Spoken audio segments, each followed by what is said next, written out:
네, 이번에 다뤄볼 내용은 그 CSV를 불러왔더니 점좌표로 나타난다. 시궁구 CSV 데이터겠죠. 그런데 이제 그러다 보니까 나는 이거를 가지고 이제 공간 분석이나 아니면 뭐 시각화를 해야 되는데 점좌표라서 이걸 사용을 할 수가 없다. 라는 이제 문제에 대해서 이걸 어떻게 해결을 해야 할까를 이제 한번 정리를 해보겠습니다. 어, 일단은 이 공간 프로젝트를 진행을 하게 되면은 그 어떤 데이터를 원하는 데이터를 어떤 사이트에서 불러올 겁니다. 그래서 이제 저 같은 경우는 이제 서울 총 인구 실습 데이터로 제가 직접 만든 데이터입니다. 따라서 이제 이런 데이터를 만약에 다운로드를 하실 거예요. 그래서 보시면은 이제 뭐 시공구 코드 있고요. 그 뭐 구 이름 있고 그 다음에 이제 뭐 쉐이프 에리아 이제 뭐 영역의 면적에 대한 넓이 그리고 뭐 구당 총 인구수 그리고 이제 위도 경도가 이렇게 있는데 이런 데이터를 이제 구분자로 불러온 후에 이제 QGIS에 시각화를 하려고 하다 보니까 이게 점 데이터로 나타나서 아무것도 할 수가 없다. 나는 이제 그 면 데이터로 나타나야 되는데 이걸 어떻게 진행을 하냐? 라는 질문에 대해서 이제 어떻게 해결을 할지를 말씀드리겠습니다. 우선적으로 이제 그 실제로 진행을 할 때 그 데이터를 다운받고 그 다음에 이제 QGIS를 켜서 카카오맵에서 카카오 스토리지를 킵니다. 그리고 이제 레이어에서 레이어 추가, 구분자로 분리된 텍스트 레이어 추가를 진행 후 파일 이름 제가 스터디의 CSV 총인구 실습 데이터를 불러오겠습니다. X필드는 이제 경도, Y는 이제 위도. 이거 경위도 헷갈려 하시는 분들이 있는데 Y는 이제 Y축이 이제 위로 간다 해서 위도라고 생각을 하시면 됩니다. 도형좌표계 같은 경우는 여기 보시면은 이제 이게 흔히 아는 이제 위경도 좌표예요. 이 경우는 이제 WGS84 이게 위경도를 기반으로 한 좌표계이고 이런 형태의 경우에는 이제 4316 좌표계로 불러와 주시면 됩니다. 간혹 가다가 이제 X, Y로 이제 컬럼 값이 설정이 되어 있고 뭐 X는 이제 뭐 20만 얼마, 뭐 Y는 50만 얼마, 뭐 이 경우는 이제 5179 좌표계인데 보통 이제 메타데이터라고 해서 어떤 좌표계를 사용을 했는지 써 있습니다. 그리고 이제 뭐 메타 데이터가 써 있지 않는 경우는 이제 좌표계를 하나하나 찾아가면서 여기 이제 레이어가 정확하게 나타나는지 확인을 해야 되는데 제 경험상 국내에서 이제 5179, 5181이 이제 주로 사용이 되고요. 조금 이제 그 데이터를 구축을 하는데 조금 이제 좀 오래된 기관이나 옛날이라고 하면 조금 그렇죠. 이제 좀 이제 기관이 생긴 지 오래된 기관 같은 경우에 좌표계를 뭐 5174나 이제 그 과거 좌표계를 좀 사용을 하는 경우가 있는데 좌표계 같은 경우는 이제 구체적으로 어떻게 만들어지나를 하려면 이론을 완전히 아셔야 합니다. 근데 그러기에는 이제 분석하는 데는 크게 중요한 점이 아니라서 그냥 이제 저희가 R이나 파이썬 같은 경우도 이제 인코딩이 맞지 않으면 글자가 깨지잖아요. 그런 느낌으로 받아들이시면 될 것 같습니다. 좌표계도 이제 그 데이터에 맞는 좌표계가 있는데 그걸 정확하게 맞춰주지 않으면 데이터가 깨진다. 데이터가 제대로 나타나지가 않는다. 이 정도로 이제 알아두시고 국내에서는 이제 5179, 5181로 한번 해보시고 그러지 않으면 이제 5174나 뭐 5180 같은 좌표계를 맞춰주면서 이제 그 정확한 위치에 시각화가 되면은 그걸 이제 다른 이름으로 저장을 해서 좌표계를 맞춰주시면 될 것 같습니다. 우선 이 데이터를 추가를 해볼게요. 그럼 이제 뭐가 나타났습니다. 이거를 레이어 범위로 확대를 해보면은 뭐 알맞게 된 것 같아요. 이게 보시면은 그 이거 객체 식별을 누르시면은 이 점 데이터 하나에 대해서 이게 값이 나옵니다. 도봉구 여기 도봉구라고 이게 써 있는데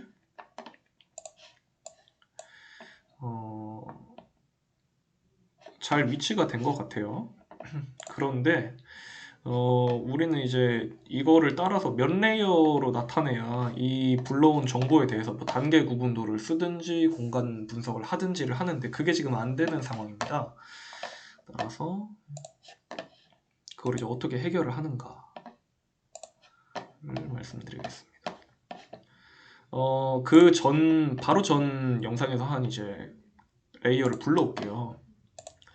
서울시공구 5179 레이어를 불러와서 보시면은 끄고 보시면 이제 원래 이 면 레이어에 이 속성이 들어가 있어야 되는데 지금 점으로 나타났어요. 그래서 이 단계 구분도를 하더라도 나타낼 수가 없는 그런 상황이 됐습니다. 속성 테이블을 이제 열어서 보면은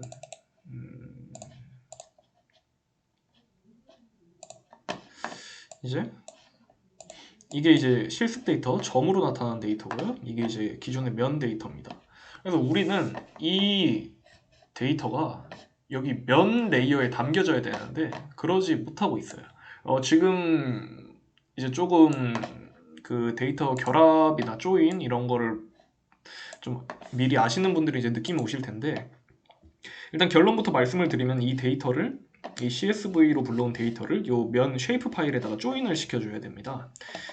이 면 레이어가 이거 같은 경우는 생성된 이유가 여기에 이제 그 지리 쿼리 그 포스트 SQ 뭐 포스트그레 SQL이나 이런 데서 보면 이제 지옴이라고 해서 지오메트리에 대한 이런 속성이 있는데 QGIS는 그걸로 이제 시각화를 해줌으로써 이 속성 테이블에는 별도로 이제 표시를 하지 않고 있어요.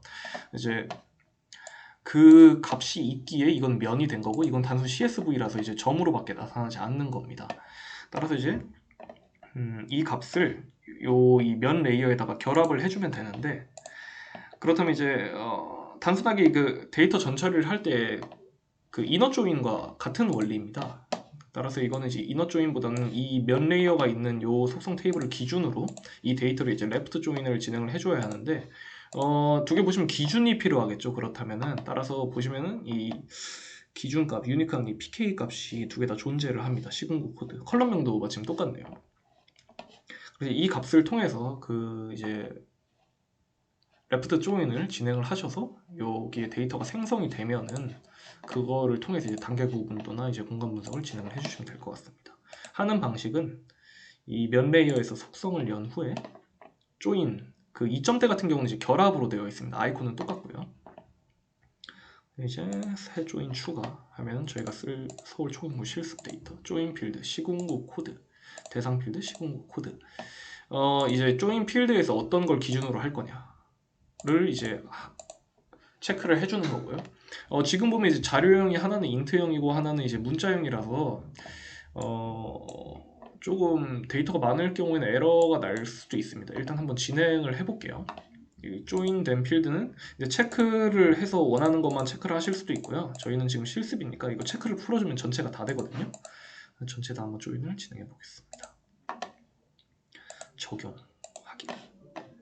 그래서 이거를 다시 속성 테이블을 열어보면은 네.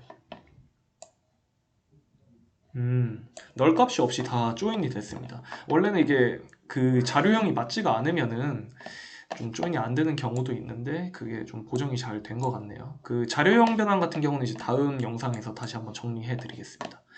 이제 이 경우에는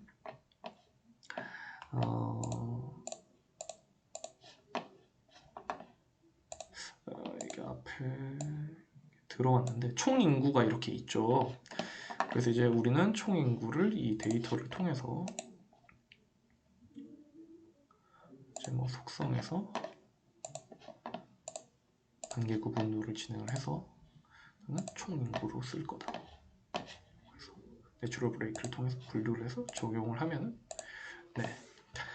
이제 이렇게 서울의 총 인구에 대한 단계 구분도가 나타납니다. 따라서 이제 한 번 더 정리를 해드리면은 이 데이터를 꼭 이렇게 점으로 불러올 필요가 없어요. 여기서 뭐 레이어 추가해서 구분자 추가하고 뭐 도형 없음, 속성만 있는 테이블로 불러오셔도 되고요. 아니면은 그냥 여기서 이렇게 드래그를 하셔도 진행이 됩니다. 그래서 이거를 제대로 사용을 하고 싶으면 이렇게 내보내기해서 객체를 다른 이름으로 저장. 그래서 이제 서울시군구에서 이제 총 인구까지 결합을 했기 때문에 총 인구 5179로 해서 저장을 한 번 더 하겠습니다. 저희는 이제 위경도 필요가 없고 이름도 겹치니까 필요가 없고요. 영역도 전혀 쓰지 않을 겁니다. 그냥 총 인구 값만 사용해서 확인. 그러면 이제 서울시군구 총 인구라고 해서 이렇게 사용할 수 있는 데이터가 나옵니다.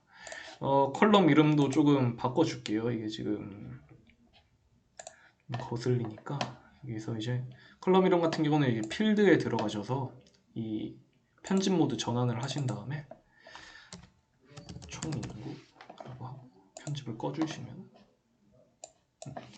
총 인구 키시고 총 인구라고 하셔서 이렇게 해서 이제 변경을 저장을 하고 적용을 한 번 더 눌러줍니다.